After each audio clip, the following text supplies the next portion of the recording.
تم نہیں مرو گے۔ خدا نے یہ کہا کیونکہ وہ جانتا ہے کہ جب تم اسے کھاؤ گے تو تم خدا کی طرح ہو جاؤ گے اور یہ بھی جانو گے کہ کیا اچھا ہے اور کیا برا۔ عورت نے دیکھا کہ درخت کتنا خوبصورت ہے اور اس کا پھل کھانے میں کتنا اچھا ہے، اور اس نے سوچا کہ یہ کیسا ہے، عقل مند بننا بہت اچھا ہوگا۔ چنانچہ اس نے کچھ پھل لے کر کھا لیا۔ پھر اس نے کچھ اپنے شوہر کو دیا، اس نے بھی کھا لیا۔ جیسے ہی انہوں نے کھایا انہیں سمجھا دیا گیا اور انہیں احساس ہوا کہ وہ بے لباس ہیں، برہنہ ہیں۔ لہٰذا انہوں نے انجیر کے پتوں کو ایک ساتھ سیا اور خود کو ڈھانپ لیا۔ اس شام انہوں نے خداوند خدا کو باغ میں ٹہلتے ہوئے سنا اور اس سے درختوں کے درمیان چھپ گئے۔ بائبل کے ایک باب یوحنا 5 آیت 37 تا 45۔ اور آسمانی والدین جس نے مجھے بھیجا ہے میری طرف سے گواہی دیتا ہے، تم نے نہ کبھی اس کی آواز سنی اور نہ اس کا چہرہ دیکھا، اور تم اس کا پیغام اپنے دلوں میں نہیں رکھتے، کیونکہ تم اس پر ایمان نہیں رکھتے جسے اس نے بھیجا ہے۔ تم صحیفوں کا مطالعہ کرتے ہو کیونکہ تم سمجھتے ہو کہ ان میں تمہیں ابدی زندگی ملے گی، اور یہی صحیفے میرے بارے میں بتاتے ہیں۔ پھر بھی تم زندگی پانے کے لیے میرے پاس آنے کو تیار نہیں ہو۔ میں انسانی تعریف کی تلاش میں نہیں ہوں، لیکن میں جانتا ہوں کہ تم کس قسم کے لوگ ہو، اور میں جانتا ہوں کہ تمہارے دلوں میں خدا کے لیے کوئی محبت نہیں ہے۔ میں اپنے باپ کے اختیار کے ساتھ آیا ہوں، لیکن تم نے مجھے قبول نہیں کیا۔ تاہم جب کوئی اپنے اختیار کے ساتھ آئے گا تو تم اسے قبول کرو گے۔ تم ایک دوسرے سے تعریف حاصل کرنا پسند کرتے ہو، لیکن تم اس کی تعریف حاصل کرنے کی کوشش نہیں کرتے جو کہ اللہ خدا ہے۔ پھر تم مجھ پر کیسے یقین کر سکتے ہو؟ تاہم یہ مت سوچو کہ میں ہی ہوں جو تم پر اپنے آسمانی والدین کے سامنے الزام لگاؤں گا۔ موسیٰ جس پر تم نے امید رکھی ہے وہی ہے جو تم پر الزام لگائے گا۔ بائبل یوحنا باب 6 آیت 29۔ عیسیٰ نے جواب دیا، جو خدا تم سے چاہتا ہے وہ یہ ہے کہ اس پر ایمان لاؤ جسے بھیجا گیا ہے۔ بائبل کے ایک اور باب ماؤنٹ نمبر 12 آیت 43 سے 50۔ جب ایک بری روح کسی شخص میں سے نکلتی ہے تو وہ خشک ملک میں سفر کرتی ہے، آرام کرنے کی جگہ کی تلاش میں۔ اگر اسے کوئی نہ ملے تو وہ اپنے آپ سے کہتا ہے، میں اپنے گھر واپس جاؤں گا۔ تو یہ واپس جاتا ہے اور گھر کو خالی، صاف ستھرا اور سنورا پاتا ہے۔ پھر یہ باہر نکلتا ہے اور خود سے بھی بدتر ارواح اپنے ساتھ لاتا ہے، اور وہ وہاں آ کر رہتے ہیں۔ لہٰذا جب یہ سب ختم ہو جاتا ہے تو وہ شخص پہلے سے بھی بدتر حالت میں ہوتا ہے۔ اس دن کے شریر لوگوں کے ساتھ ایسا ہی ہوگا۔ عیسیٰ ابھی لوگوں سے بات کر رہا تھا جب اس کی ماں اور بھائی وہاں پہنچے۔ وہ باہر کھڑے اس سے بات کرنے کو کہہ رہے تھے، تو وہاں موجود لوگوں میں سے ایک نے اس سے کہا، دیکھو تمہاری ماں اور بھائی باہر کھڑے ہیں اور وہ تم سے بات کرنا چاہتے ہیں۔ عیسیٰ نے جواب دیا، میری ماں کون ہے؟ میرے بھائی کون ہیں؟ پھر اس نے اپنے شاگردوں کی طرف اشارہ کر کے کہا، دیکھو یہ ہے میری ماں اور بھائی۔ جو کوئی ایسا کرتا ہے جو میرا آسمانی باپ چاہتا ہے تو وہ کرے تو وہ میرا بھائی، میری بہن۔ بائبل کے ایک اور باب ماؤنٹ باب 23 آیت 13۔ تمہارے لیے کتنا ہولناک ہے شریعت کے ماہرین اور فریسیوں، تم منافقو، تم آسمان کی بادشاہت کا دروازہ لوگوں کے چہروں پر بند کر دیتے ہو اور تم خود بھی اندر نہیں جاتے۔ تم ان لوگوں کو بھی اندر جانے کی اجازت نہیں دیتے جو داخل ہونے کی کوشش کر رہے ہیں۔ ایک اور بائبل کے باب میں لوکا نمبر 4 آیت 43۔ لیکن اس نے ان سے کہا، مجھے دوسرے شہروں میں بھی خدا کی بادشاہت کی خوشخبری سنانی ہے، کیونکہ خدا نے مجھے یہی کرنے کے لیے بھیجا ہے۔ بائبل کی بہت سی آیات ہیں جن میں بتایا گیا ہے کہ یہ عیسیٰ کا بنیادی مقصد زمین پر خدا کی بادشاہت قائم کرنے کے لیے اپنے باپ کی منشا کو پورا کرنا تھا۔ بعد میں جب فریسیوں، فقیہوں اور بنی اسرائیل کے چنے ہوئے لوگوں نے عیسیٰ کے خلاف بغاوت کی تو وہ بہت غمگین اور ٹوٹے ہوئے دل والا شخص ہوا۔ بدقسمتی سے پیشین گوئی جو انتباہ کے طور پر دی گئی تھی حقیقت میں آ گئی، جو انسانی تاریخ کا سب سے بڑا سانحہ تھا کہ مسیحا کو مصلوب کیا جائے۔ اس کے بجائے خدا کی بادشاہت قائم کی گئی تھی، جس کا آغاز پال کے ذریعے ہوا۔ نیا مذہب عیسائیت پولس عیسیٰ کا دشمن تھا۔ اس نے ستایا اور اس کے مصلوب ہونے تک اس پر کفر کیا۔ اگر کوئی عیسیٰ اور پالس کی زندگی کے بارے میں مزید جاننا چاہتا ہے جو کہ بائبل میں درج نہیں، تو اسے میری کتاب خدا ایک دکھائی دینے والا خدا ہے جو انسانیت پہ ایک مرئی خدا کے طور پہ ظاہر ہوتا ہے میں عیسیٰ کی خفیہ گواہی پڑھنی چاہیے۔ خدا کے درج ذیل الفاظ جو اس نے کتاب کی تعریف کے طور پر دیے ہیں۔ یہ کتاب خدا ایک دکھائی دینے والا خدا ہے جو انسانیت پہ ایک مرئی خدا کے طور پر ظاہر ہوتا ہے، ان لوگوں کے لیے ہے جو خدا کے لیے ترستے ہیں، بھوکے اور پیاسے ہیں اور اپنے خالق سے ملنے کی شدید خواہش رکھتے ہیں۔ خدا نے کہا، یہ کتاب نہ صرف بنی نوع انسان کے لیے بلکہ تمام مخلوقات اور جنتوں کے لیے سب سے بڑا تحفہ ہے جو ابدی زندگی میں موجود ہیں۔ جو کوئی مجھے جاننے اور اس کتاب کو پڑھنے کے لیے اپنا دل لگائے گا، وہ اس شخص کو نبی یا مسیحا بھی بنا سکتا ہے۔ میں نے اس کتاب میں روحانی مشاہدات اور تجربات کے لیے اپنی روشنی ڈالی ہے۔ میں نے انسانوں کے ساتھ ایسا پہلے کبھی نہیں کیا۔ یہ کتاب بہت سے دروازے کھول سکتی ہے جس سے بنی نوع انسان براہ راست مجھے جان سکتے ہیں۔ میں اپنے قارئین سے چند الفاظ کہنا چاہتا ہوں۔ خدا نے مجھے وعدہ دیا ہے کہ جب میں اپنی زندگی کے آخر تک اس کی منشا کے لیے پورے دل و جان سے چلوں گا تو یہ کتاب سنگ بنیاد ہوگی کہ زمین نبیوں سے بھر جائے گی۔ خدا کا نور زمین پر چمکے گا اور خدا پوری بنی نوع انسان کے لیے ایک ظاہری خدا ہوگا۔ جو بھی خدا کی ایسی دنیا میں دعا کرے گا وہ صرف اور صرف خدا تک پہنچنے کی دعا کرے گا جو ازل کا خالق ہے۔ زمین محبت کی تکمیل ہوگی اور خدا بنی نوع انسان کی پہلی اور آخری محبت ہوگا۔ ظاہری خدا ان سے اس طرح بات کرے گا جس طرح والدین اپنے بچوں سے دن کی روشنی میں بات کرتے ہیں۔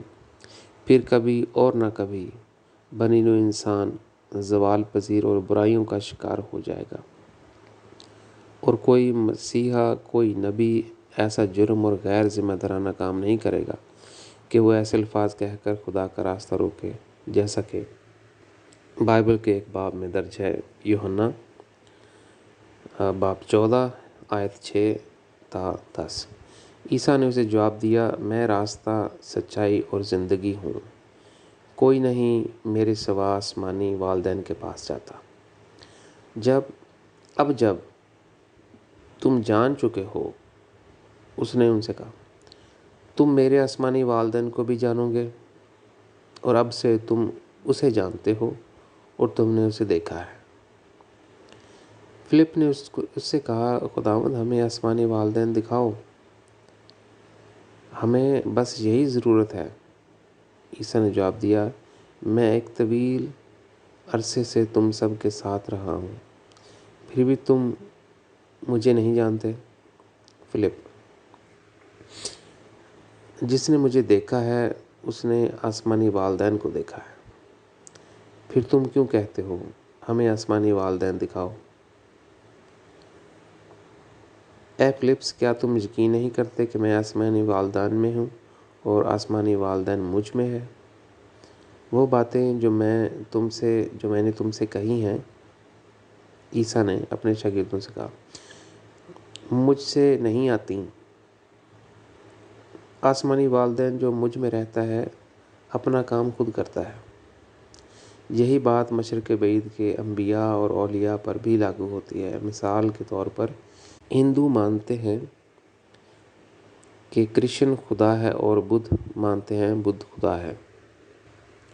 ساری الجھن اس لیے ہوئی کہ وہ علامتوں میں بات کرتے تھے اور سادہ الفاظ میں سچائی بیان نہیں کرتے تھے۔ عیسیٰ نے اپنے بنی نوع انسان ساتھیوں کو بھی گمراہ کیا۔ علامتی تمثیلوں کا استعمال کرتے ہوئے اس نے بڑی غلط فہمیوں کا سنگ بنیاد رکھا، جو نہ صرف اپنے بنی نوع انسان ساتھیوں کے لیے بلکہ آنے والی نسلوں کے لیے بھی دور نہیں ہو سکتی۔ اس طرح اس نے مذہبی لوگوں کے لیے خدا تک پہنچنے کا راستہ روک دیا۔ عیسیٰ اس قدر انتہا پسند تھا کہ اس نے لوگوں کو روشنی سے خبردار کیا جو مشرق اور مغرب سے آئے گا۔ اس کا مطلب یہ ہے کہ جب کوئی نبی مشرق یا مغرب سے آئے گا تو انہیں اس کی پیروی نہیں کرنی چاہیے بلکہ عیسیٰ کا انتظار کرنا چاہیے۔ اس نے وارننگ دی کہ بہت سے جھوٹے نبی آئیں گے، لیکن اس کا یہ مطلب نہیں کہ سچا نبی نہیں آئے گا۔ ہمارے موجودہ زمانے تک اس گمراہ کن عیسائیوں کا عقیدہ رہا ہے کہ جتنے بھی نبی آئے وہ جھوٹے نبی تھے۔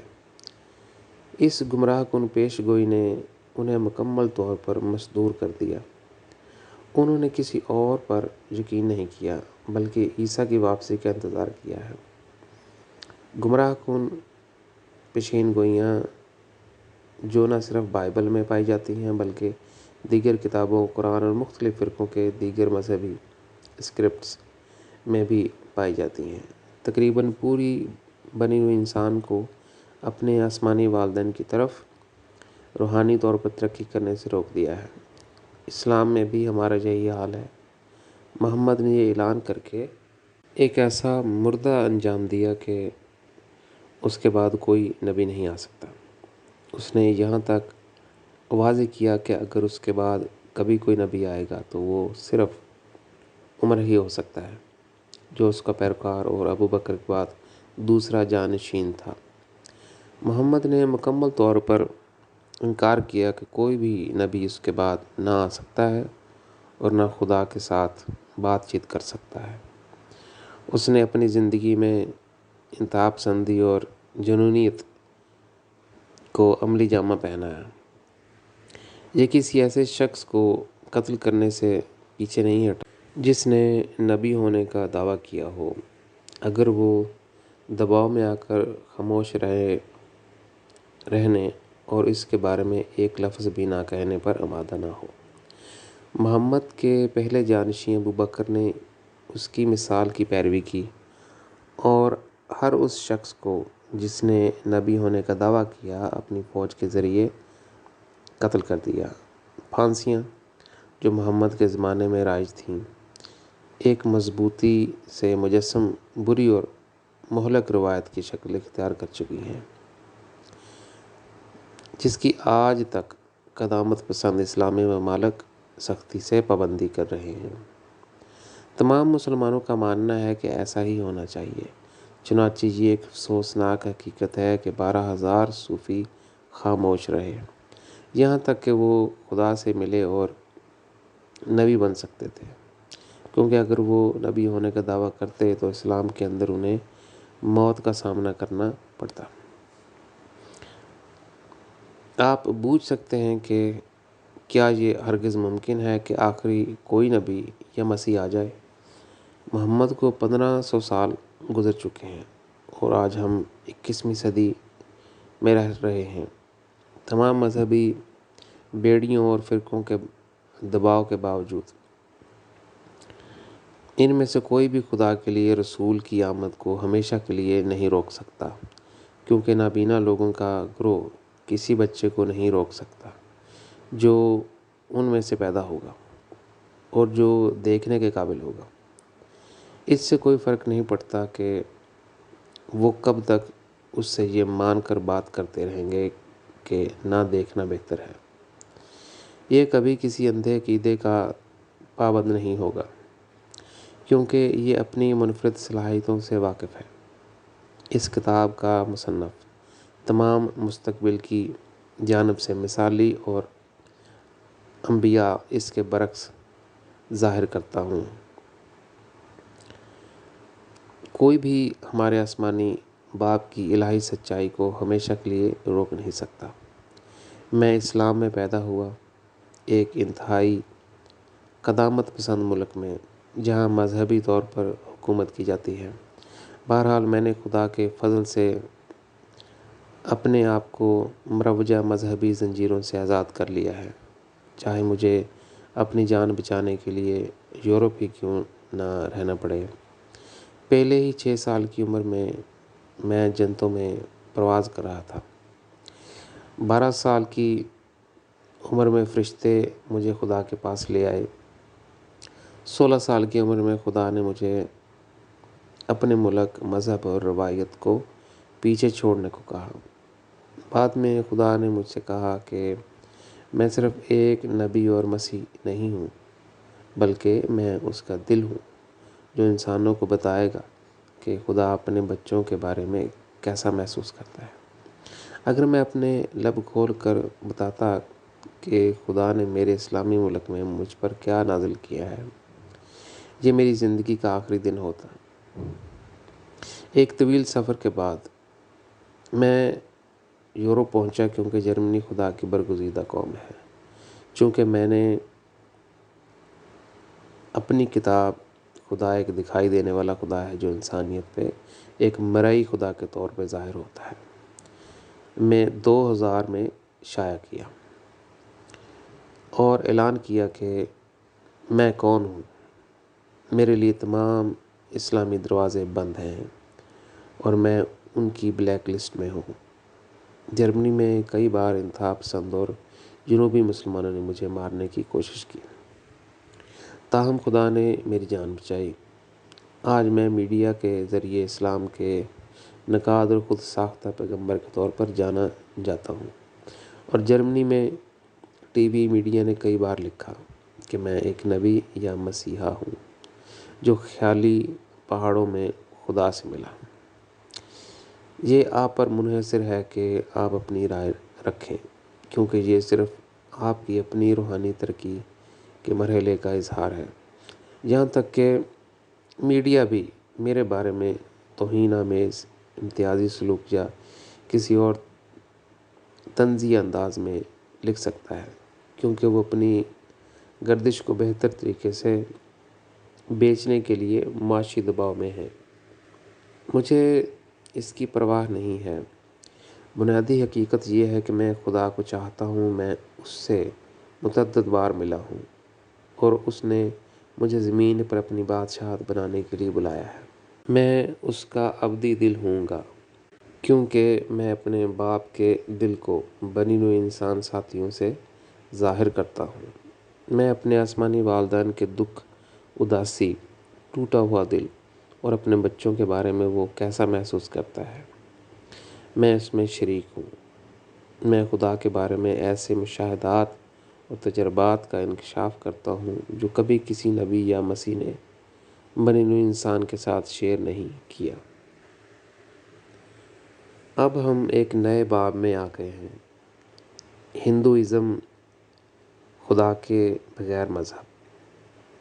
Hinduism, religion without God. تمام مذاہب میں ہندوازم افسوسناک سرکردہ پوزیشن لے رہا ہے، جو ایک خدا اور ایک آسمانی باپ کے وجود کو سختی سے نظر انداز کرتا ہے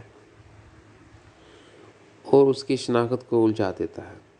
ایسا لگتا ہے کہ ہندو مذہب دیوتاؤں ہی دیوتاؤں سے بھرا ہوا ہے۔ ہماری 21ویں صدی میں بھی تقریباً ہر گرو کا دعویٰ ہے کہ وہ اپنے ماننے والوں اور عقیدت مندوں کے لیے خدا ہے۔ دوسرے زور دیتے ہیں اور خدا کی ضرورت کو پورا کرنے کے لیے بہت زیادہ کوشش کرتے ہیں۔